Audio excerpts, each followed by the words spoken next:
여러분 잘 쉬셨습니까? 오늘도 주님과 동행하는 믿음의 복된 날이 되어지기를 바랍니다. 음, 우리 교회는 우리 부활 사건의 산물이라고 할 수가 있습니다. 우리 교회의 가장 중요한 하나의 신앙적인 사건이 우리 부활이죠. 이 부활로 인해서 교회가 만들어졌고, 이 부활 사건으로 인해서 교회의 사역이 시작되어졌고, 이 부활로 인해서 교회의 사명이 만들어진 것입니다. 이 부활이 없었다면 아마 교회는 존재하지 않았을 것입니다. 단순한 하나의 종교였을겠죠. 그러나 이 부활로 인해서 생명의 교회가 만들어진 것입니다. 그리고 이 부활 사건으로 인해 교회가 생겨났기 때문에 다시 교회는 역으로 부활을 증거하는 공동체가 되어진 것입니다. 사도 바울이 복음을 전할 때 가장 중요한 부분이 무엇이었는가 하면 주님이 부활하셨다는 거 아닙니까? 주님이 부활하셨습니다. 예수님이 나의 그리스도이시고 나의 주님이시고 그 주님이 부활하셨습니다 라고 하는 부분입니다. 그래서 이 교회는 부활을 증거하는 교회가 되어지는 것이고, 이 부활을 증거하는 교회가 되어질 때만이 교회가 교회다워질 수가 있다라는 이야기입니다. 이 부활이라고 하는 것은 내 머릿속에서만 이루어지는 이런 부분이 아니라 삶으로 드러나야 됩니다.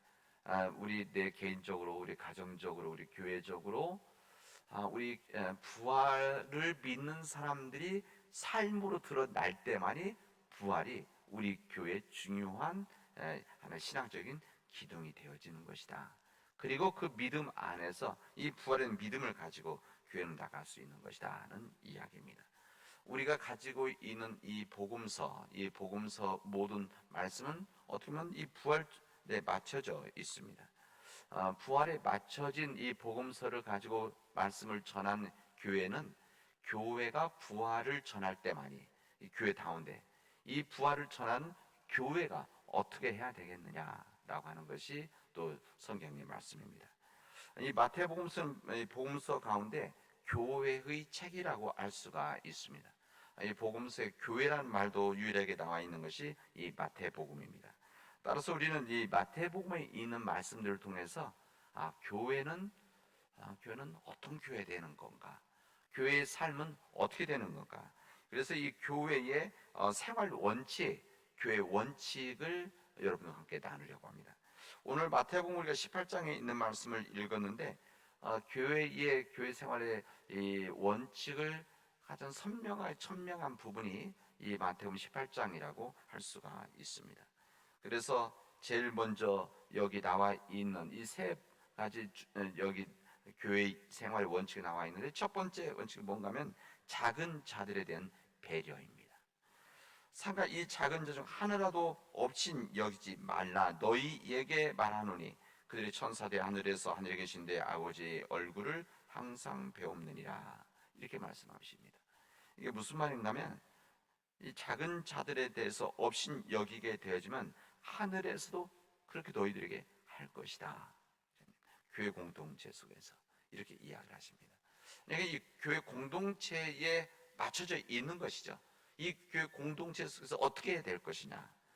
그래서 여기 본문의 말씀에도 보면 어린 아이를 하나를 지적을 했으면 이야기하시면서 누구든지 나를 믿는 이 작은 자 중 하나를 실족하게 하면 차라리 연자 맷돌이 그 목에 달려서 깊은 바다에 빠뜨려지는 것이 나으리라 말씀하십니다.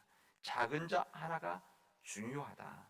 교회 공동체 속에서 사람들이 생각하는 작은 자가 작은 자같이 여겨져서는 안 된다, 이 말씀이죠.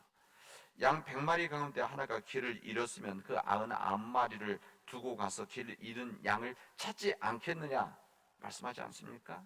이 이야기는 무슨 말입니까? 만약에 반대로 말한다면 더 99마리가 중요한데 99마리보다 더 중요한 것은 잃어버린 한 마리 양이다. 작은 자 중에 하나라도 잃는 것은 하늘에 계신 너희 아버지의 뜻이 아닙니다. 이렇게 말씀을 하십니다. 이게 바로 첫 번째, 작은 자들은 배려입니다.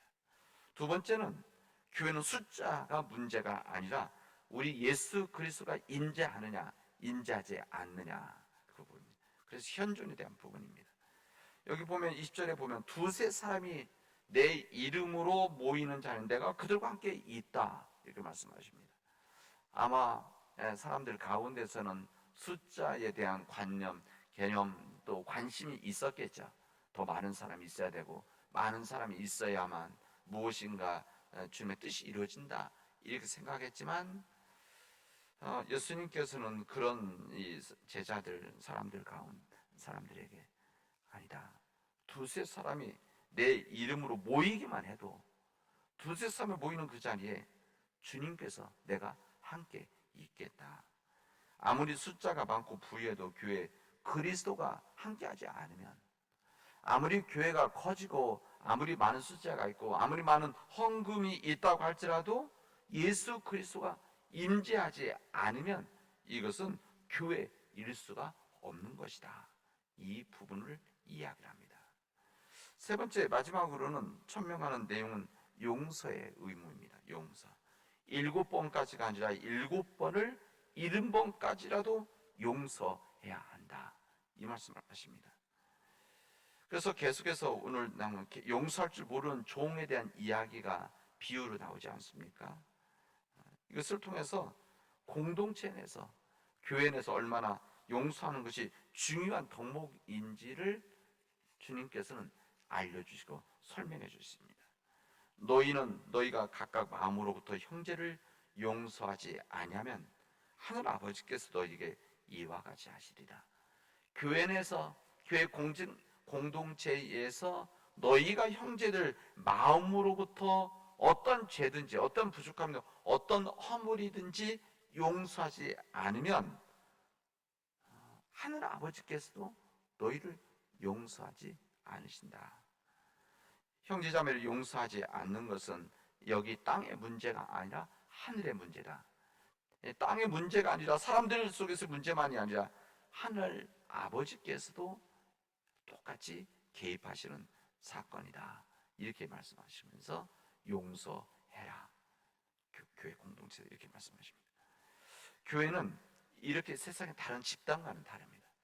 이게 교회에 대한 말씀으로 우리가 받아들인다고 한다면, 교회는 세상 사람들 집단과는 완전히 다른 집단이구나. 아마 세상 사람들이 우리 교회의 이런 원칙을 아마 이해하지 못하고 받아들이지도 않을 것입니다. 그렇지 않겠습니까? 우리 세상에서는 항상 다수가 중요하게 되어집니다.